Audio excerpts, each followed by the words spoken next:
Hi everyone, let's do story time today. Because yesterday I'm walking to work, this is where my story begins. And I walked through the wall. But if you follow my finger, that's the direction of work. You'd eventually arrive. And on the way, I pass this series of lawns. Now, I live in the Central Valley of California. Environmentally, it makes no sense for anyone to have a lush green lawn. Everyone has a lush green lawn.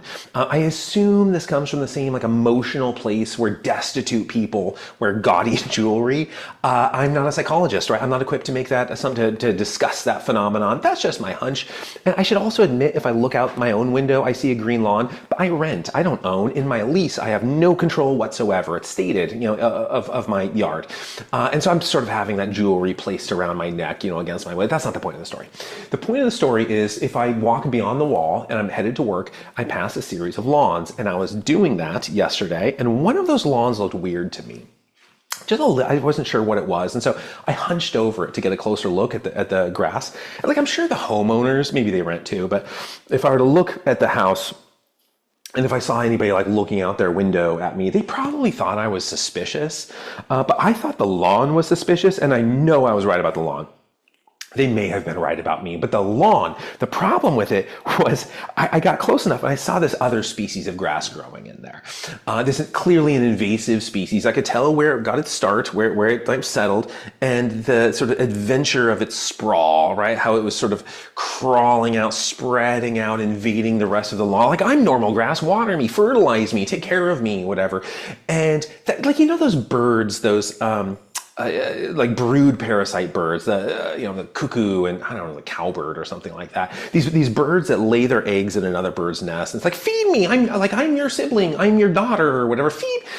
That sort of parasitism. I just, in my outfielder's position of hands on knees, hunched over the lawn, I got nauseated. I just had this visceral revulsion feeling, and then I decided to start, rather than throwing up on the lawn, then I definitely would be suspicious. I decided to just finish my walk to work. But what I thought about for the rest of the walk was, it's the same feeling I get when I see an AI system pretending to be human. I'm human, pretending. Now I know people will just say, that's Uncanny Valley. Sure, okay, fine. We all like to give things titles so we can feel like we know things and we can, seem smart in conversation or whatever. But this is, I think, that's a phenomenon, Uncanny Valley. But I think this is something a little bit broader than that, what I was feeling, because I'm not just talking about being human and looking like human and fooling me into thinking you're human or whatever. I'm talking about anything that pretends to be something it's not, to exploit it, right? To exploit resources. So sort of plagiarism as a form of parasitism. That's what I'm talking about.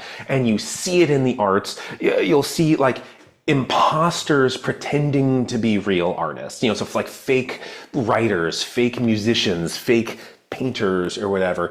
And they are enacting their impostorship with AI tools, and I don't just get frustrated, I get nauseated when I see that. And even sub that, if you see mediocre writers, mediocre songwriters, musicians, whatever, and they're trying to, they see some opportunity, they see some trend, and they try to exploit it. So think about grunge, it's 1989, 90, 91, whatever, grunge. We get this first wave of grunge musicians, and they're all authentic. This is, who they are. And then you get this second wave. Now, maybe there's a couple of authentic ones in the second wave who are just a couple of years younger, and this is their coming of age.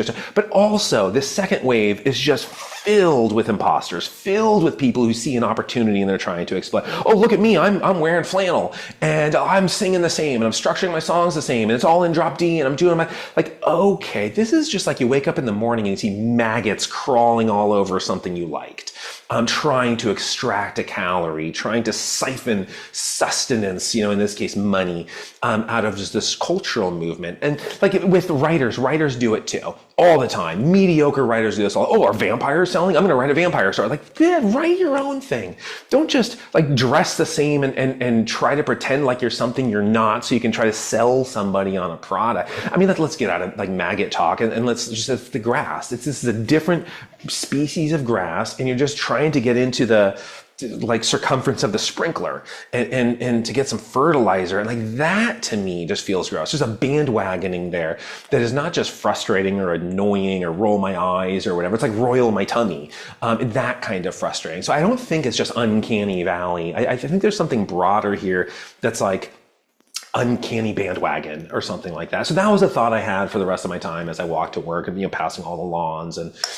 And I hope your thoughts, for that's where my story ends. I don't really have like a big climax, but I hope your stories do have a climax, and I hope your lawns are appropriate to the environment, and I hope that does mean they're lush and green.